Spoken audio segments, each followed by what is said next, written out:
Hey swimmers, welcome back to the SWIMVICE channel. This video, I will be highlighting Peaty's breaststroke kick and pointing out some technique tips you can start applying in your own practice. I will be going over a couple of different views, one from a forward view and also from a side angle view so you can see the entire kick all the way through. Here is his breaststroke kick from the forward view in full speed. Here it is slowed down. So in this first initial step, he's drawing his knees up and turning his feet out. You can also see that his knees are positioned outside of his hip line. This allows him to be able to turn his feet all the way out, which will help with the next step of the kick. Once his feet have turned all the way out, what will happen is from his knee down, so his tibia to his foot, creates a half circle while keeping his knees pretty much fixed in the original position that they were at. And what happens is he brings his feet all the way around and whips them until the finishing point, which is a full extension of his legs. Toes are pointed and slightly pigeon-toed in.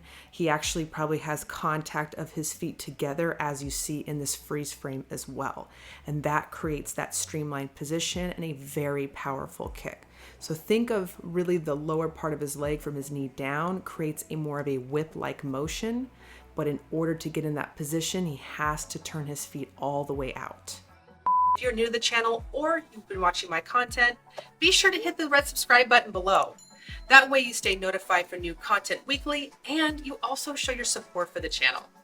Here is from the side view so you can see it in full speed, the same points that I will show you in just a moment by slowing it down. So you can see it's a quick, fast tempo, but as I slow it down, you can see right here, the knees do go outside the hip line. They don't go too wide. They definitely have to go out in order for his feet to completely dorsiflex, which you see in this freeze frame here, and his feet are completely turned out. You can see that the bottom or the sole of his foot is totally flat with his heels slightly higher. This position is going to give him a lot of leverage when powering through the kick and getting as much propulsion and power as possible when finishing in that streamlined position. You will see in this next step that his feet go into that whip-like motion, and you can see it creates almost a V because what he's doing is he's creating a half circle with both of his feet and essentially pressing his heels back or pressing the water with the bottom of his feet.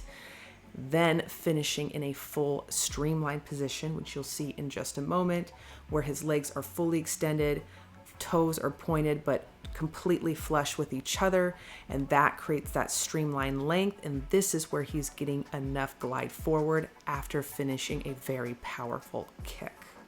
So even though he's going at a very quick tempo, he's still able to execute these points. And you can also see right here in this freeze frame, he's whipping his lower leg around, pressing his heels back, and you see his feet are completely flat. And that's how he's able to press the water and move past it to create propulsion to help him glide further, even at a very quick tempo. So in order to see these things, you have to slow it down and break it down so you can see that his range of motion is in those positions as he's executing the kick entirely. So now that you've seen those 3 points, you can watch it again, both in slow motion and in full speed, and you can see the entire sequence all the way through without any interruption, and you can see how far he turns his feet out, which is so essential to be able to get as much power, and also that feeling of whipping the legs around in that full circle range of motion, which he has excellent range of motion from his knees down. And that's what creates a very powerful breaststroke kick.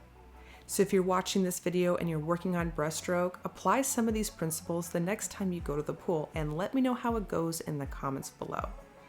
And lastly, if you're ready to take your swim training to the next level, hit the pinned comments below and join my SWIMVICE program today. You'll have access to multiple video courses, and you can subscribe to our newsletter for more details to help with your swim practice. All right, swimmers, enjoy your training, and I will see you all next week.